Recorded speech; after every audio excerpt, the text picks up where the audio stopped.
Right, this is something that Jason has brought back from his holidays. It's absinthe, and I've lost a bet. So I'm not gonna down all this. There's no way. It's 80% volume, 160 proof on it. Well, I've lost a dare. So this is what I've got to drink half of this. What the hell? Let's drink all of it. What does it smell like? It smells like Benylin. And G's linked us. I think I'll sip first. Oh, I got my throat. Hang on. Oh, pardon me. Okay, here goes.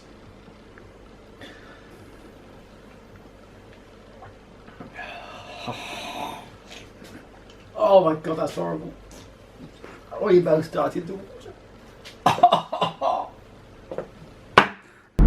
It's a beautiful sunny Sunday morning. I've just taken Kerry into Cardiff.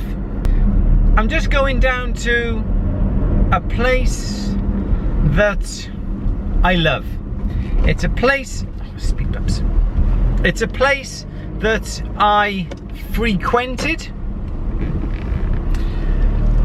an awful lot as a child. Every school holiday I was there, come rain or shine, like today. It's a place that I love still, my family loves still, because we often come along and perhaps we'll pop into the local chip shop and have some curry and chips. We have them in a tray and we sit by the side of the lake. This lighthouse.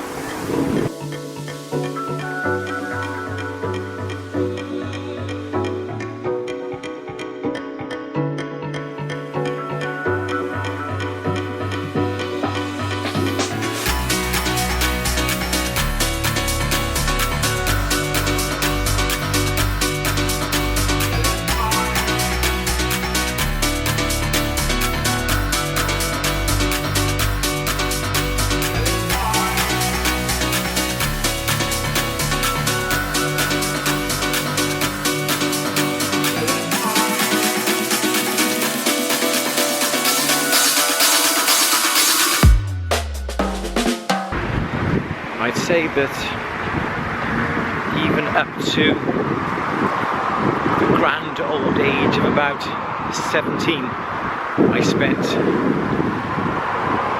pretty much all my life up here. Not only have we got this fantastic lake, but just the other side of that lighthouse is a fantastic park. There's rose gardens, absolutely. And a lot of it's been cordoned off today. You can't go to the places where I used to go as a kid. We used to have pretty much free reign of the whole park. And this is just an area called Roath Park Lake. There's lots and lots of joggers running around it. And I think it's a couple of miles all the way around. But lots and lots of joggers. And also people fish around here as well. I've tried fishing, not very successfully.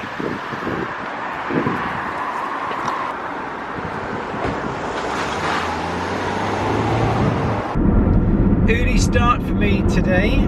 It's Tuesday. Around just after 7 o'clock in the morning.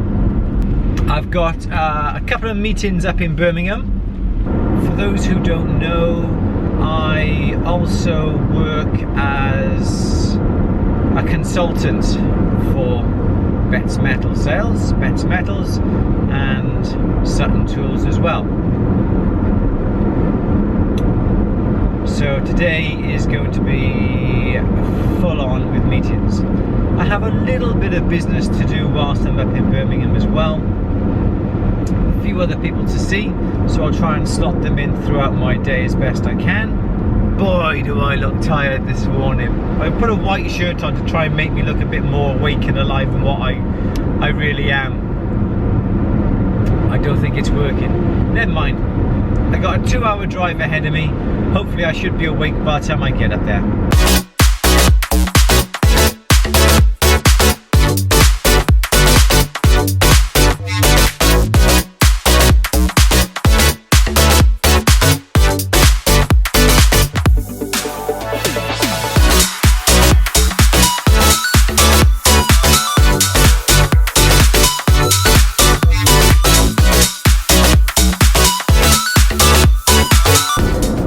Started up in business going back close to 30 years ago now. I remember my sister, I love my sister, I love my whole family, but my sister said, how are you actually going to make money?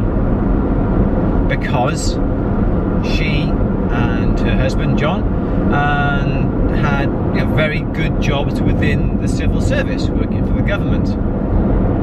And the thought of, perhaps it's the thought of going out on your own, in business, being vulnerable, you haven't got a normal 9-to-5 job, and you haven't not necessarily got a regular wage packet coming in every week, like what you do with a normal job. How are you going to make any money? How are you going to get business? You're never going to do it. You're not going to be able to do it, I think she said to me. Well, and I'm sure there are lots of people out there who think this. If someone says to you, you'll never do it, how on earth do you think you're going to do it? You really stick your heels in and you really make sure that you put 110% in that effort to prove them wrong. And I'd like to think that, yes, I proved my sister wrong. You can make money.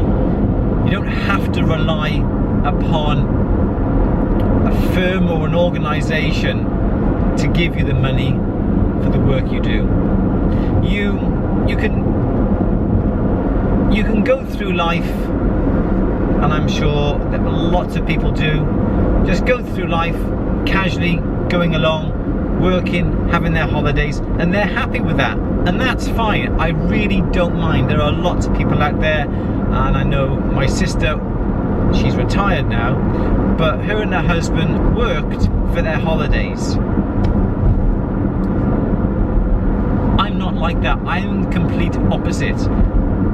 Okay, I'm just over 50 years old now, and I have started taking a couple of extra weeks off a year, but up until I was 50, I hated holidays. The thought of holidays, the thought of having to have time off away from the workshop, away from my work, I just really didn't like. I just could not do it. It took me days to sort out the business to do without me for a week. It took me days when I was on a holiday to sort of relax enough to enjoy the holiday, and then a few days before the end of the holiday I was starting to get worked up again and wondering what I could do, wondering what the shop was going to be like when I got back, and I was back in work mode. And then when I came back into the shop, I had an awful lot of work to do because I had all the previous week's work to do. So holidays were never really that enjoyable. I love what I do, and it's the old saying, if you love your job and love what you do, you would never have to work another day in your life. If you love your job, it makes waking up in the morning absolutely wonderful, and you just cannot wait to get to work, to make a difference. We, as jewelers, are creative people.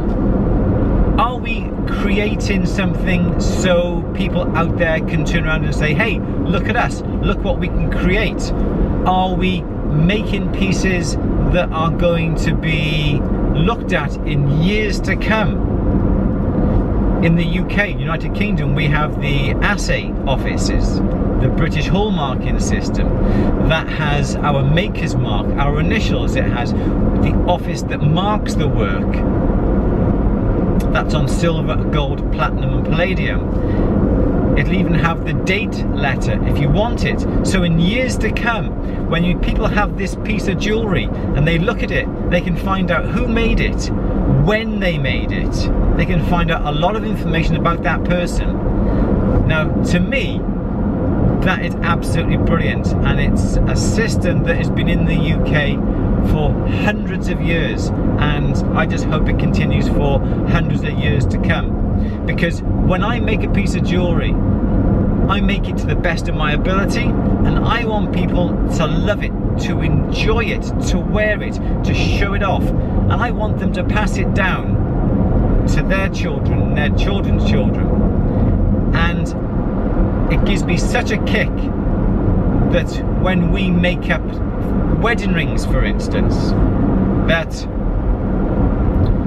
the ring that I have made that has my initials on it, that has all the details of me on that ring, and it's being put on somebody's finger at a wedding ceremony, that gives me such a thrill, because that ring, along with all the other different types of jewellery, means so much to those people. I still get a kick out of it 30 years from when I started. So you don't have to sit back, let the world go by. Just take what the world gives you. You need to get out there. You need to make a difference. By creating, you are making your mark in this world. You are not sitting back. You are going forward. You are making a difference. And I love that with every creative process, whether it be jewellery, whether it be stained... In 1 mile, keep to the right. Thank you. Whether it be stained glass, let me come over. Whether it be stained glass, whether it be pottery, whether it be woodworking, wood turning, creative people want to leave their mark in society and for the future as well. I love it.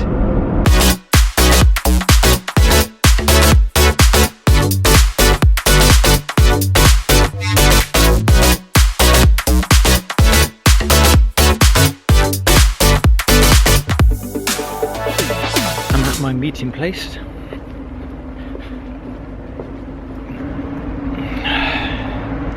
As you can see, bets. I'm going to turn the camera off, basically, just for security reasons. I'll catch you once I've had my meeting. Take care. Turns out the meeting was not in that building. Apparently they are waiting for me around the Sutton's showroom. And it's just started raining as well, so that's pretty good timing. And it's a little bit on the windy side as well.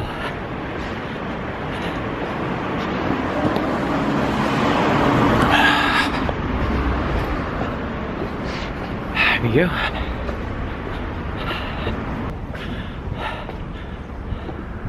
And this is where I'm supposed to have my meeting.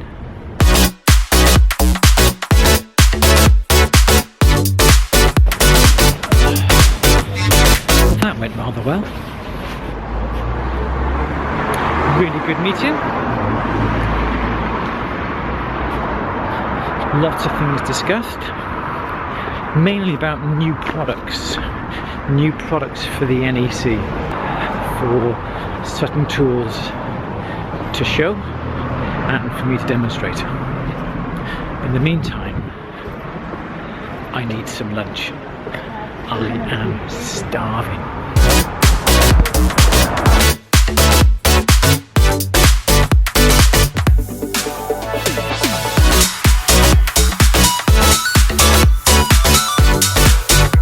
Apparently I'm as tall as Richard Gere. I'm in good company.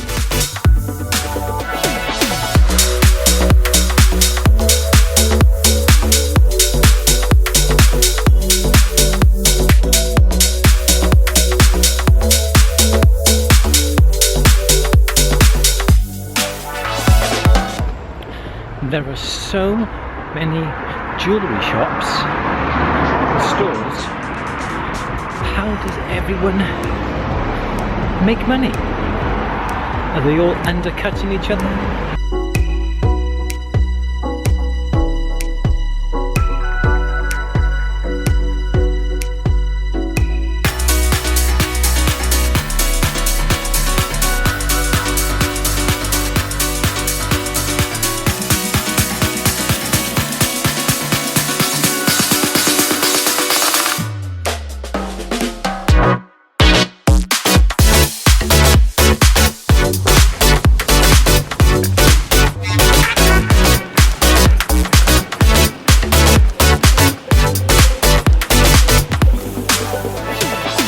These old workshops are still being used today.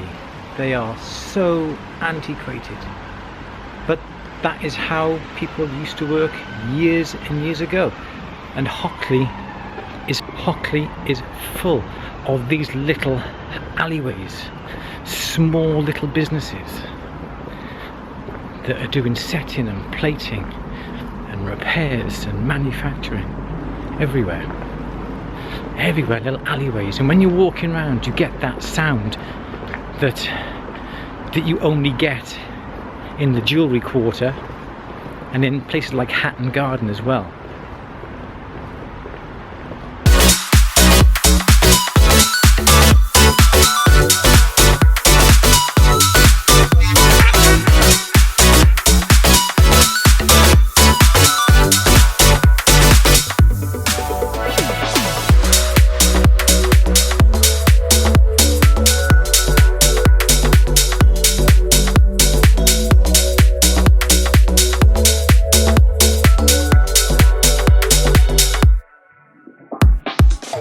Hope you've enjoyed the little trip around Hockley,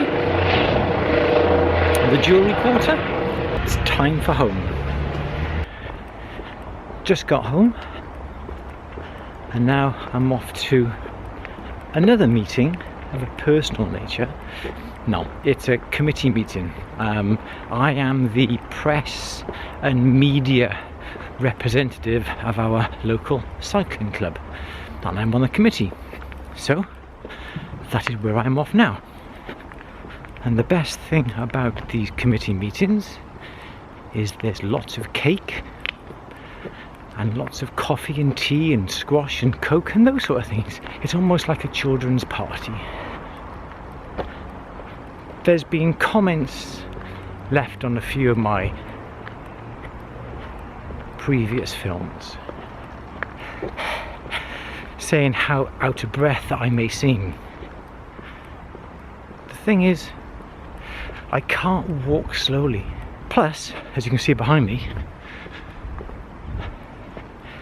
where I live I've got a hill that I have to walk up to get to work.